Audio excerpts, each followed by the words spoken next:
Bonjour à toutes et à tous, aujourd'hui on est au SAT6 et je vais profiter d'avoir plein de marques qui exposent du matériel de captation multicaméra pour vous expliquer un petit peu comment fonctionne globalement un système multicam et pour que vous compreniez un petit peu plus comment un mélangeur fonctionne et comment on fait pour pouvoir utiliser un système multicam.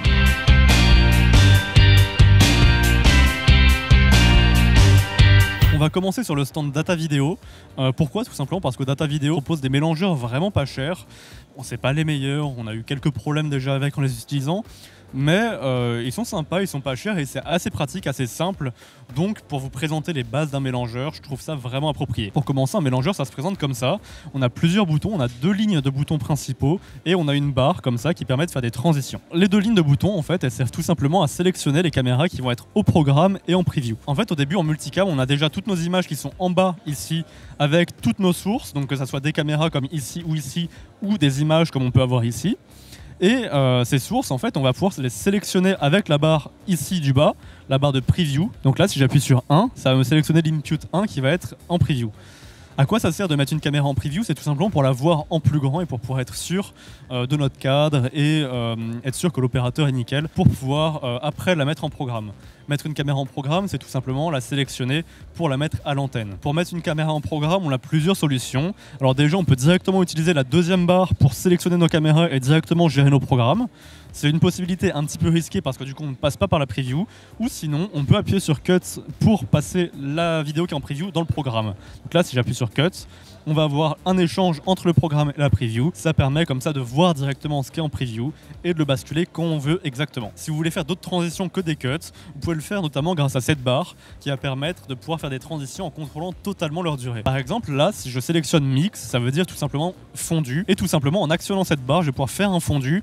Et par exemple, si je mets la barre au milieu, on va avoir le fondu qui est fait à 50% et qui va rester à 50% si je veux mixer pendant quelques secondes, par exemple, deux plans en même temps. Une fois que la barre est à son extrémité, on va échanger le preview et le programme. Et si on veut faire d'autres transitions, ce mélangeur propose d'autres transitions, comme par exemple une transition en rond. Ici, je peux la sélectionner et une fois que j'actionne la barre, je vais avoir une transition en rond entre mes deux images, donc entre mon programme et mon preview. Si je veux pas à chaque fois avoir à actionner la barre, mais avoir un fondu automatique, par exemple, je peux resélectionner Mix et appuyer sur le bouton Auto, qui va automatiquement me faire ma transition avec une durée que je peux paramétrer. Ce mélangeur en particulier ne c'est pas qu'un mélangeur, comme vous le voyez, c'est vraiment une caisse entière. Et avec cette caisse en fait qui s'appelle le Mobilecast, on a tout en une seule valise. Là j'ai à la fois mon mélangeur mais aussi mes écrans qui sont inclus.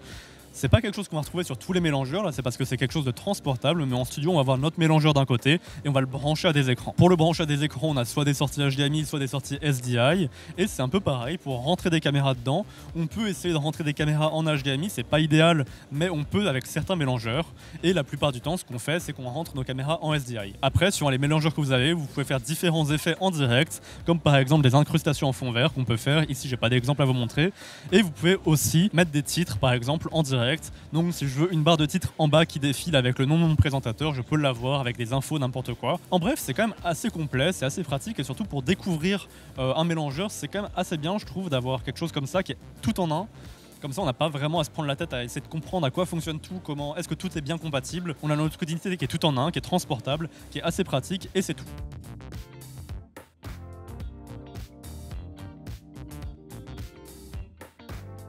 On est encore chez Data Video et ce que je voudrais vous montrer ici, c'est juste cette petite fonction qui est intégrée au mélangeur, mais qui dans des régies un peu plus professionnelles va être séparée avec un opérateur dédié.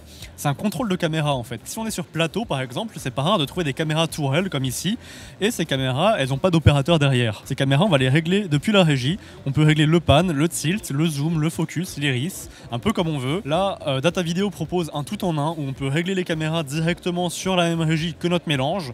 Donc c'est vraiment parfait quand on est tout seul, mais dans des situations un peu plus professionnelles où on a une vraie équipe et où on veut vraiment un résultat très précis, on a souvent quelqu'un de dédié à ces caméras-là. On peut régler plusieurs caméras avec le même tableau de commande et on peut aussi enregistrer des presets. Donc par exemple, si votre caméra doit filmer deux personnes, vous pouvez mettre en bouton 1 une personne et en bouton 2 une deuxième personne afin de pouvoir switcher rapidement de l'un à l'autre si vous voulez pas avoir les deux personnes en même temps. Et c'est assez pratique si vous voulez rajouter des angles un peu dynamiques dans vos plateaux sans pour autant avoir un opérateur derrière chaque caméra. On est maintenant chez 3D Storm avec Bruno Lesté.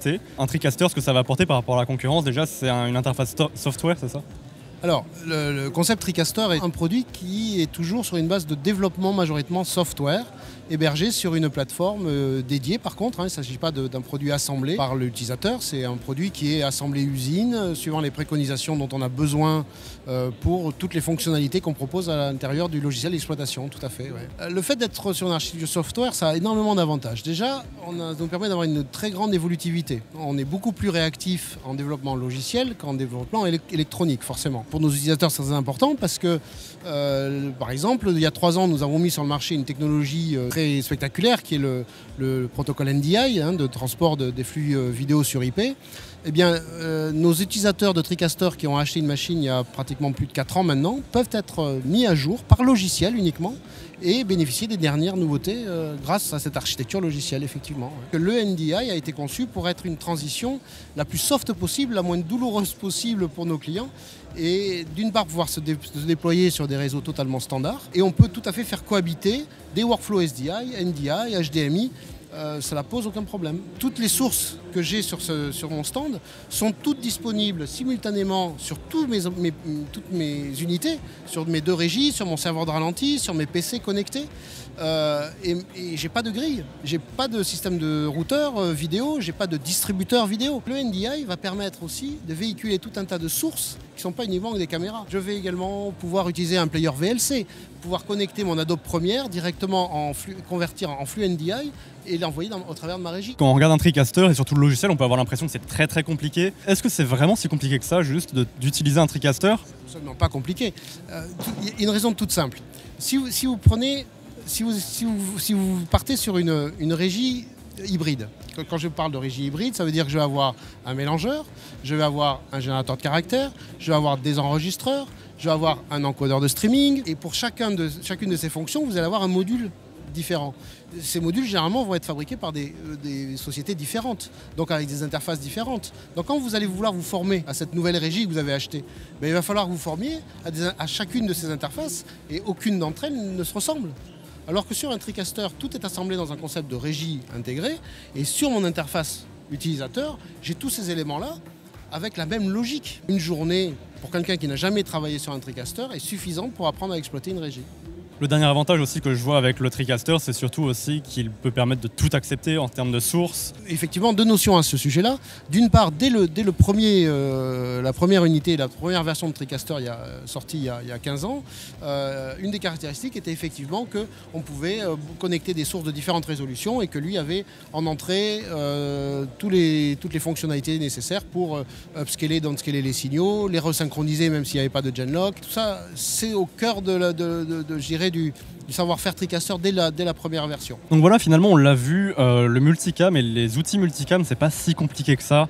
Il suffit vraiment de s'y plonger pendant une journée ou 2 et on comprend globalement comment ça fonctionne. C'est vraiment ça l'important, c'est de comprendre comment ça fonctionne. Parce que si un jour vous êtes amené à travailler avec du multicam et du matériel multicam, il faut vraiment comprendre à fond son matériel. Parce que si vous ne trouvez pas une fonction très rapidement en plein live, ça peut être très embêtant. Comme on a vu, on peut avoir des setups très très légers comme le TriCaster Mini ou même chez Data Video. Et on peut aussi avoir des installations beaucoup plus grandes comme dans des cars régie ou dans des studios de plateau télé par exemple, où là on va avoir une personne dédiée à chaque poste. Et c'est là que je trouve que les TriCasters sont vraiment intéressants parce qu'on peut rajouter quelque chose très facilement et aussi enlever quelque chose très facilement.